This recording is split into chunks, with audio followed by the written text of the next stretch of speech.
Hola mis amores, ya vimos la receta perfecta de bizcochuelo.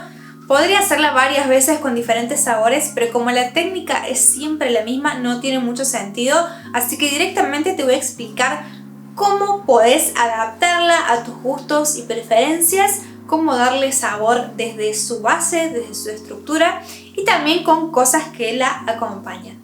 Para cocinar rico y sobre todo de manera profesional no basta con una receta, sino que necesitamos tener conocimientos que la rodeen, que la respalden y que nos ayuden a entenderla. En esta clase vamos a profundizar un poco más sobre el bizcochuelo que vimos en la clase anterior. Esa receta es mágica porque se puede adaptar a prácticamente cualquier sabor siempre y cuando mantengamos la base, la estructura, la proporción entre cada uno de los ingredientes. Siempre será una parte de materia grasa, 2 partes de azúcar y 3 partes de harina. La materia grasa puede ser aceite vegetal de girasol, de soja, de oliva, aunque le va a dar más sabor, de coco, queda espectacular. Para mí es la opción que queda más suntuosa. Quedan súper húmedos, muy ricos con aceite de coco. También se pueden combinar varios aceites. Se puede reducir un poquito la cantidad de aceite, pero yo no lo recomiendo. Para mí queda perfecto así con 100 gramos. Si hacemos la receta tal cual la anterior. Recuerden que la pueden multiplicar por 2 o por 3 para moldes más grandes. La harina también se puede reemplazar por cualquier otra. En la receta anterior usamos harina leudante de trigo refinada y harina de centeno. Siempre recomiendo combinar más de una harina porque generalmente así se obtienen mejores resultados porque combinamos las propiedades de las diferentes harinas. Podemos usar una premezcla sin gluten y convertirla en una torta apta para personas celíacas. Podemos crear nuestra propia mezcla. Para hacer la sintaxis se puede usar harina, fécula o almidón de maíz, de mandioca y de arroz. Generalmente las premezclas vienen con un poquito de goma Santana, que es un polvito blanco que sirve para que ligue mejor. Les voy a dejar escritas más combinaciones de sabores. Sí quiero mencionar una de chocolate que me gusta mucho, que es combinar una parte de harina con harina de algarroba, que combina muy bien con el chocolate y le da un sabor espectacular. Pero recordarles que la harina de algarroba siempre se usa combinada con otras porque si no es muy terrosa, muy dura y no vamos a obtener un buen resultado. Por eso, ante la duda, siempre combinar varias y el resultado seguramente va a ser muy bueno.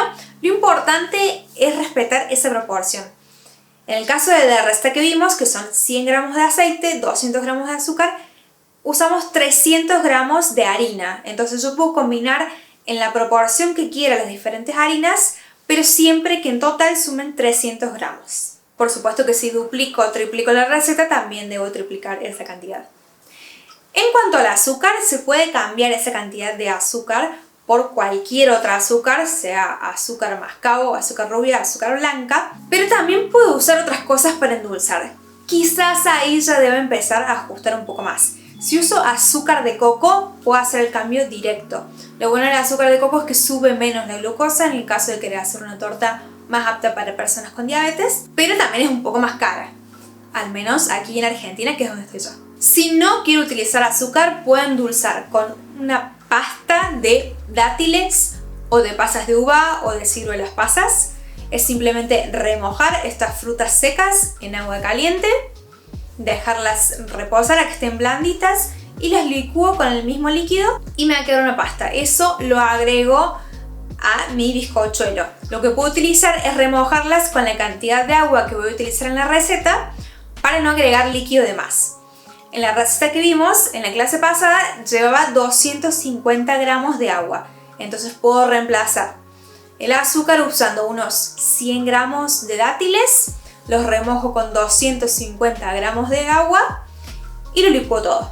También puedo utilizar stevia, entonces en vez de utilizar agua puedo utilizar stevia para que me quede aún más dulce. Tengan en cuenta que todos estos endulzantes alternativos no siempre son aptos para personas diabéticas y que no siempre van a tener el mismo sabor. Por eso es conveniente elegir el adecuado según la receta que yo vaya a utilizar. También, si no me gustan las pasas de uva, y se va a sentir un poco el sabor de pasa de uva en el bizcochuelo, así que tengan en cuenta esas cosas. Entonces, repasando, lo importante es mantener siempre la misma proporción.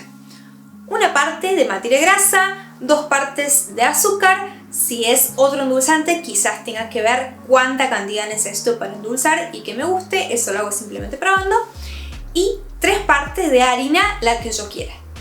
Siempre recomiendo que tenga un poquito de leudante para que quede más esponjoso, pero se puede probar con otras. Sí, agregarle polvo de hornear para que crezca en el horno. Respetando esa base, puedo tomar decisiones para modificar esos ingredientes y lograr diferentes resultados.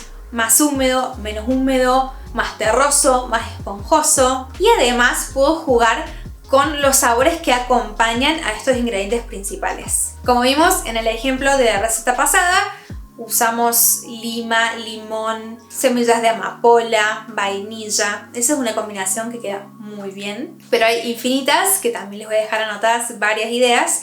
Pero una de ellas, y que les mencioné al principio de este curso, son las azúcares saborizadas. ¿Cómo se realizan? Es súper... Simplemente voy a seleccionar cualquier cosa que yo tenga seca y la voy a procesar junto con azúcar. Ahora, ¿cómo hago para saber qué puedo utilizar? Puedo ayudarme pensando en los tés. ¿De qué hay té? Hay té de naranja, hay té de rosas, hay té de jengibre, hay té de limón, té de naranja. ¿Por qué? Porque todas esas cosas se pueden secar.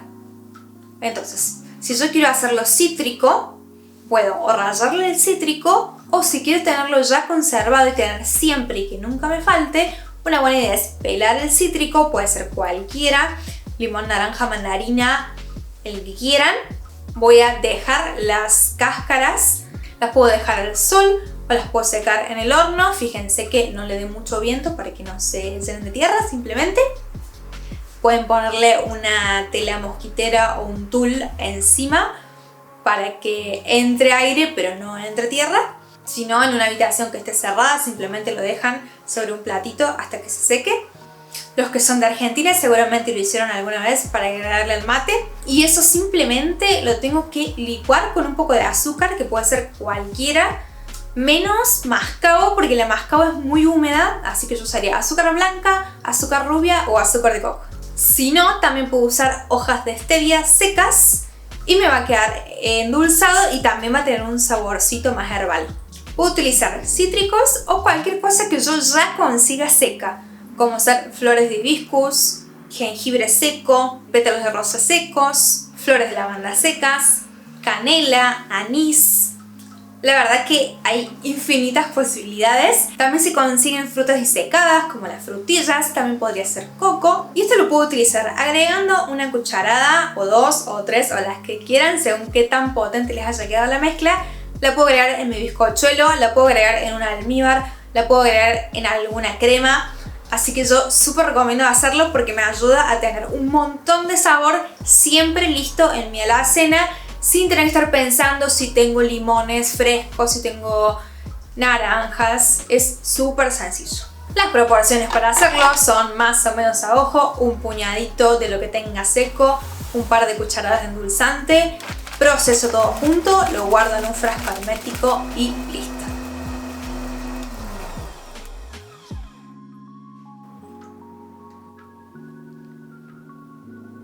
Otra opción es jugar con el líquido. Si bien a mí me gusta más utilizar agua porque creo que la estructura queda mejor, también se puede utilizar una leche vegetal, que si uso de coco, de maní, le va a dar un montón de sabor. Puedo usar jugo de naranja o puedo utilizar algún té de alguna hierba que a mí me guste y todo va a aportar al sabor y va a quedar muy bien. Las combinaciones de sabor entre el bizcochuelo, el almíbar, el relleno, la cobertura la vamos a ver un poquito más adelante, pero sí quiero ir al mejor amigo del bizcochuelo, que es el almíbar. El almíbar me va a ayudar a mantener la humedad de mi bizcochuelo y a potenciar su sabor. La receta clásica es una parte de azúcar y una parte de agua. Lo llevo a fuego medio hasta que se disuelva el azúcar, lo cocino unos minutos más y listo. Para mí, sinceramente, esa receta es muy aburrida y está muy desaprovechada. Para empezar, yo uso un poco menos de azúcar porque me parece una barbaridad. Es cierto que al tener más azúcar queda un poco más espeso, pero me parece totalmente innecesario. Le pueden poner la cantidad de azúcar que quieran. Yo lo hago a ojo, sinceramente, pero es más o menos una parte de agua y la mitad de azúcar, quizás hasta un poquito menos. Ya partiendo desde el azúcar, voy a estar eligiendo un sabor. Si uso azúcar blanca, no va a ser lo mismo que si uso azúcar rubia o azúcar mascabo. También en vez de azúcar puedo utilizar un arrope de chañar, arrope de tuna. Esos son muy comunes en Argentina. Si no, puedo usar miel de caña o miel de maple, agave. Todo eso queda espectacular. Puedo agregarle estas azúcares saborizadas de las que hablamos y va a quedar con un sabor absolutamente increíble. También puedo utilizar un poco de licor. Para mí un almíbar tiene que tener licor, puede ser el que quieran, puede ser uno más herbal, puede ser un coñac, un licor de café, el que les guste. Y listo, es simplemente mezclar todo, cocinarlo y dejarlo enfriar. Siempre recomiendo que, como todo lo que va a ir en la torta, esté frío de heladera, así que háganlo con tiempo. El sabor del almíbar me va a permitir potenciar la propiedad que yo quiero o agregarle una más. Por ejemplo, en el bizcochuelo que yo hice de limón y amapola, yo le agregaría un almíbar de jengibre para que potencie ese sabor ácido y que tenga un toquecito apenas picante, que quede como si fuera una limonada. Para mí eso le daría un toque súper gourmet. ¿Cómo lo hago con jengibre? Puedo ponerle unas rodajas de jengibre fresco, puedo ponerle unos pedazos de jengibre seco y después sacarlos, o puedo usar el azúcar de jengibre que se hace como ya vimos recién.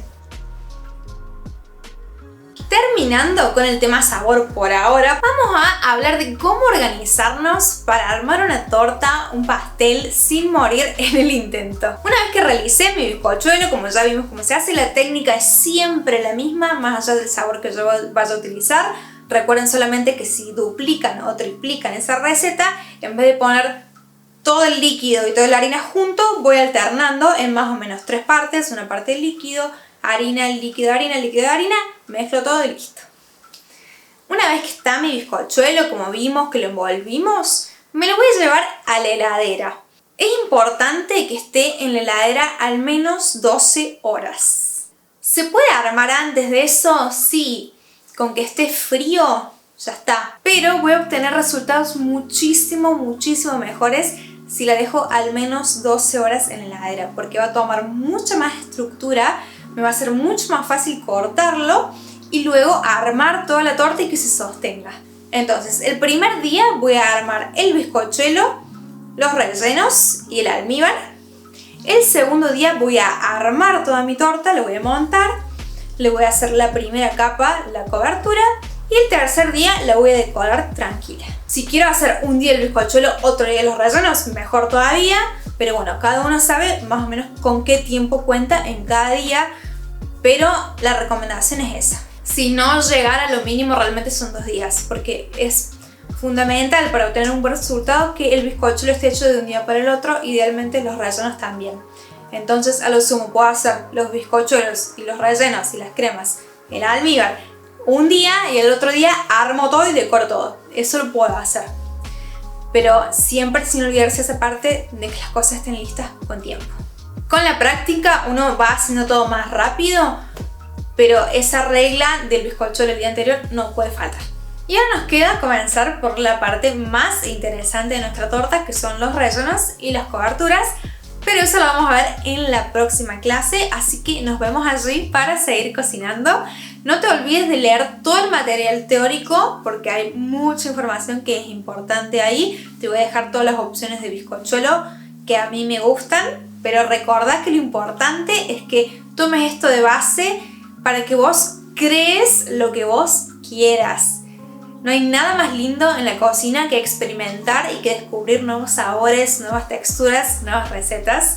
Así que te animo a que hagas eso y que me compartas todos tus resultados y tus experiencias. Si te da dudas alguna combinación, sabes que me puedes consultar. Y si logras alguna que te parece muy rica, por favor, contame a mí y a tus compañeras para que todas sigamos aprendiendo. La pastelería es un camino de ida en el que nunca se deja de aprender y nada me hace más feliz que poder aprender yo de ustedes también. Así que espero que vayan leyendo todo, que vayan repasando, viendo los videos de vuelta, que sigan practicando, sobre todo que eso es lo más importante para aprender. Así que nos vemos en la próxima clase para seguir cocinando.